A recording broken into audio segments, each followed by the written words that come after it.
welcome back to my YouTube channel. Jadi ini video pertama aku yang aku liatin muka. Sebelumnya aku udah pernah buat video, tapi itu bener-bener cuma video animasi doang. Dan sekarang kalian bisa lihat muka aku di sini. Spesial banget hari ini aku mau ngajakin kalian untuk nge-review salah satu film yang udah aku tonton dan menurut aku emang worth to watch banget. Kalian harus banget nonton ini.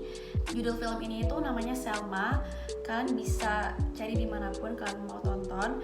Nah, aku akan kasih link trailernya di bawah. Jadi kalau misalnya kalian nggak mau nonton yang full banget, mau lihat trailernya dulu, kalian bisa banget cek link di bawah. Sebelum itu aku mau kenalin diri aku dulu. Nama aku Eka.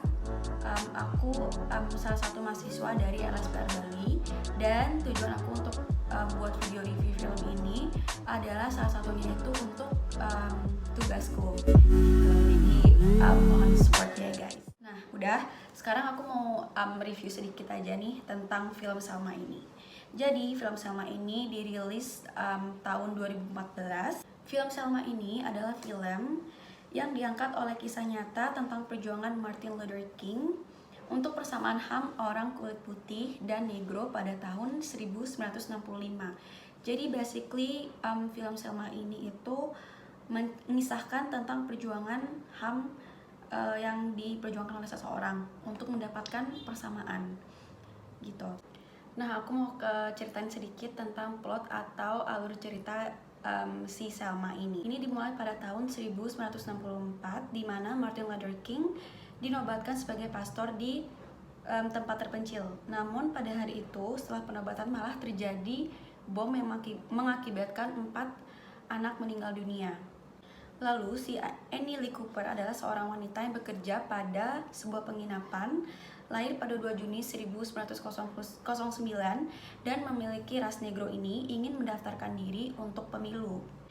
Tapi dia diperlakukan semena-mena oleh petugas tersebut. Jadi petugas ini dia ras berkulit putih gitu. Kemudian wanita itu ditanyakan bunyi pembukaan undang-undang. Terus yang kedua, wanita itu juga ditanyakan jumlah petugas hakim Alabama. Nah, menurutku dari sana aja kita udah bisa ngelihat kalau di sana itu ada diskriminasi sosial. Nah, diskriminasi sosial ini itu adanya pelayanan yang tidak adil terhadap individu tertentu. Yang tadi kita bahas itu kan si Annie Lee Cooper ini dia mendapat perlakuan yang berbeda dari petugas yang berkulit putih gitu.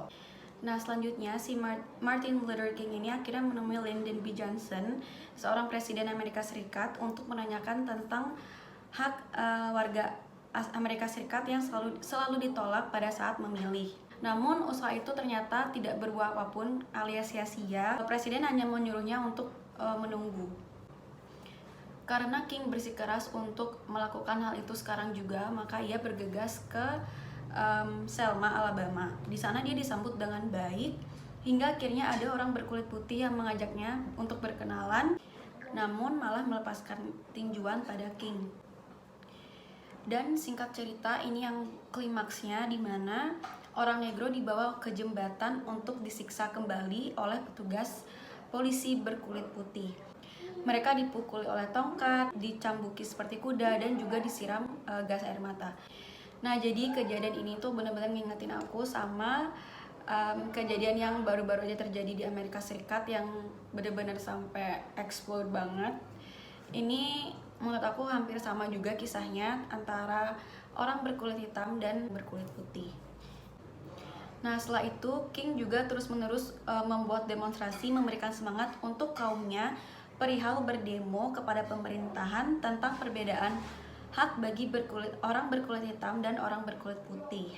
Dan sedihnya lagi, presiden masih tidak mau bertindak dan dia baru mau akan membuat undang-undang tersebut 2 atau 3 tahun kemudian, dan meminta agar King protes langsung ke Gedung Putih. Namun pada akhirnya karena desakan terus, undang-undang memperbolehkan orang kulit putih dan orang kulit hitam untuk memilih tanpa membedakan ras. Dan akhirnya ras negro itu diakui oleh Amerika Serikat, yang itu merupakan kemajuan besar di Amerika Serikat sendiri begitu. Nah, basically emang ini film tentang perjuangan HAM orang berkulit hitam. Nah, film ini itu ngajarin kita bahwa perbedaan bukanlah menjadi jembatan untuk kita terpisah, tapi malah sebaliknya. Adanya film ini juga menambah wawasan kita.